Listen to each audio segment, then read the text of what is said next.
This channel is sponsored by Pro Football Focus, NFL, college, and fantasy data for every player, every play, every game. Visit ProFootballFocus.com to learn more. Hey guys, and welcome back to Franchise Nation. I'm your host, Moonlightswami, and today we start off our league recap for week number 7 with a trade. Jairus Byrd has been dealt to the San Diego Chargers for a 4th round pick in this year's draft.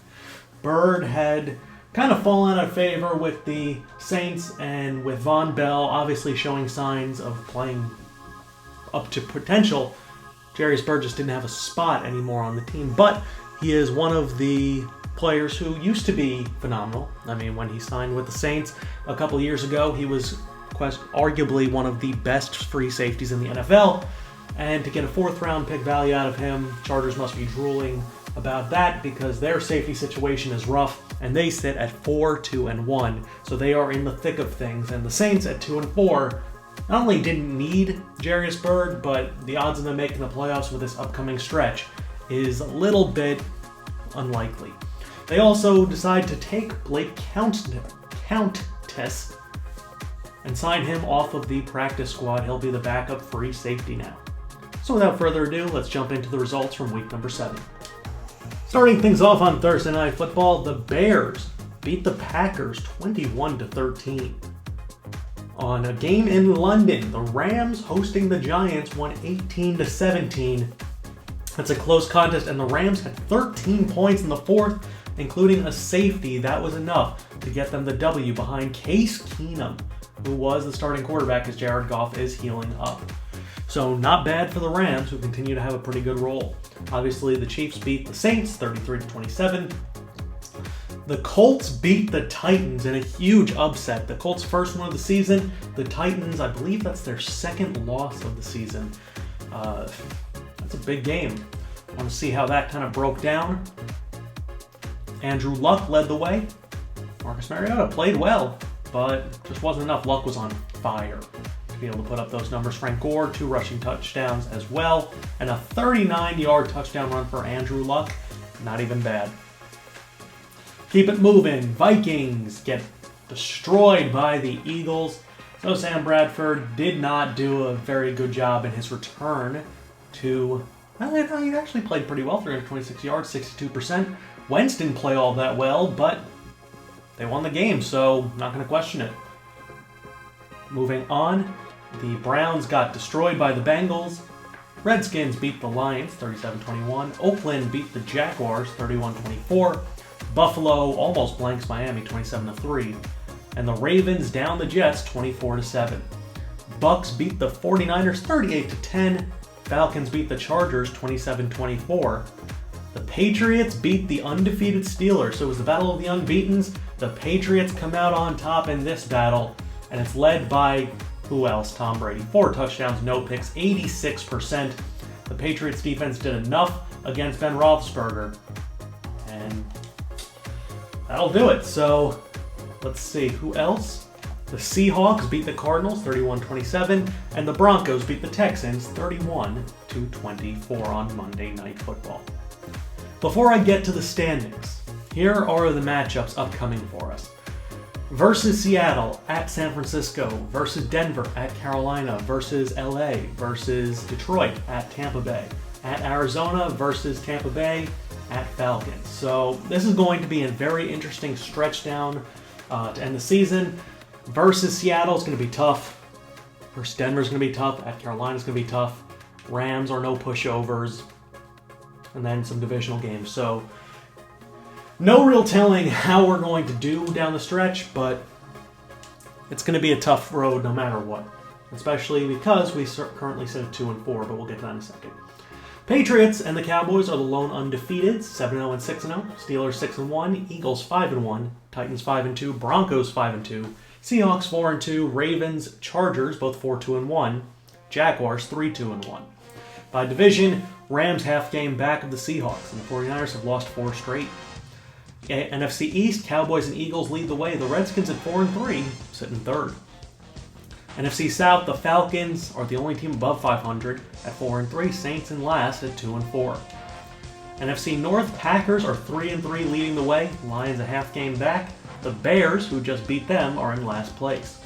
AFC West, the Broncos 5-2, Chargers 4-2-1 thus far. Raiders 3-4 and Chiefs 2-4 coming off of a big win at home. Patriots 7-0, Bills 4-3, Jets 3-4, Dolphins 1-6, and the Titans 5-2, Jaguars 3-2-1, Texans 4-3, and Colts 1-5-1. And lastly, Steelers at 6-1, Ravens 4-2-1, Bengals 3-4, and Browns 1-6. All right, NFC and AFC offensive and defensive players of the week.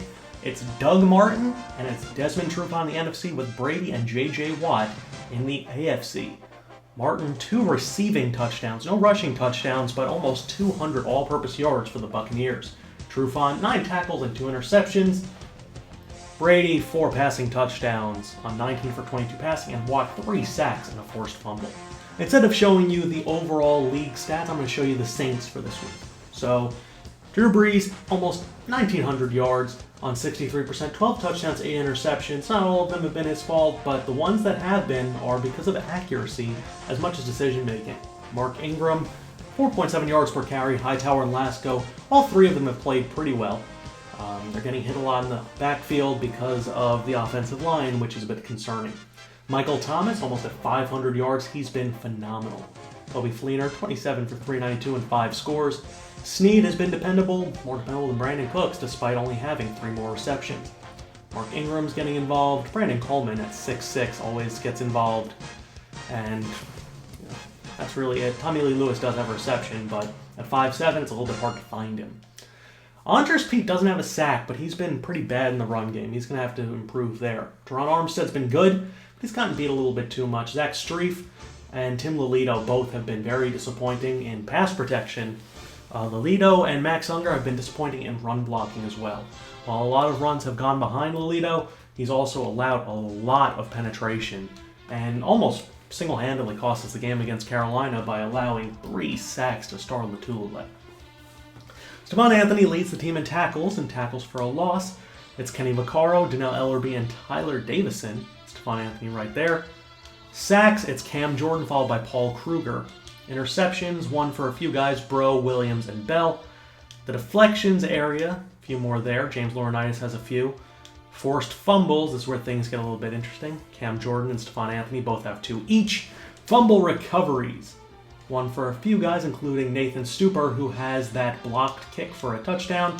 And Jarius Byrd did have a blocked punt, but Paul Kruger has a blocked kick as well. And we do have a safety from Stephon Anthony. So 1 defensive touchdown, making the most of that sort of thing. Will Lutz, he's 0 for 0 apparently, but in reality we know that's not the case. So we'll take a look at his actual statistics. And Lutz, yeah. So 8 for 8, 10 for 10, 12 for 13 on the season. His only miss has come at a 52-yarder in overtime against the Chiefs this week. He did miss 2 extra point attempts in his first 2 games, but he has obviously calmed down since then, making his last 5, 7, 9 in a row. Actually, he's made more than that. He made like 11 in a row. So Will Lutz has been good. And then punt-wise, Thomas Morstead, lots of punts inside the 20. Done a really good job there. Kick return, Tommy Lee Lewis and Travaris Cadet both have been pretty good. Tommy Lee Lewis has been a little bit better in less opportunities. And Cadet's been a very good punt return man.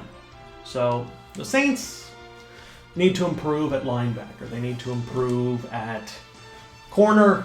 And, well, Drew Brees needs to play better. So those are the things that are going to be relevant moving forward. We'll see, as Kyle Wilson is eligible to come back, but he's 29. I don't really expect him to have much of a role for us in the future. Damian Swan maybe could be able to make a return, but Sheldon Rankins out for the season.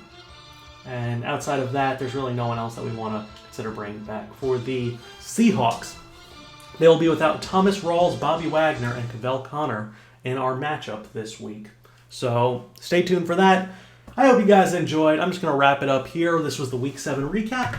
I'm Moonlightswami, and I'll be talking to you guys tomorrow. Peace.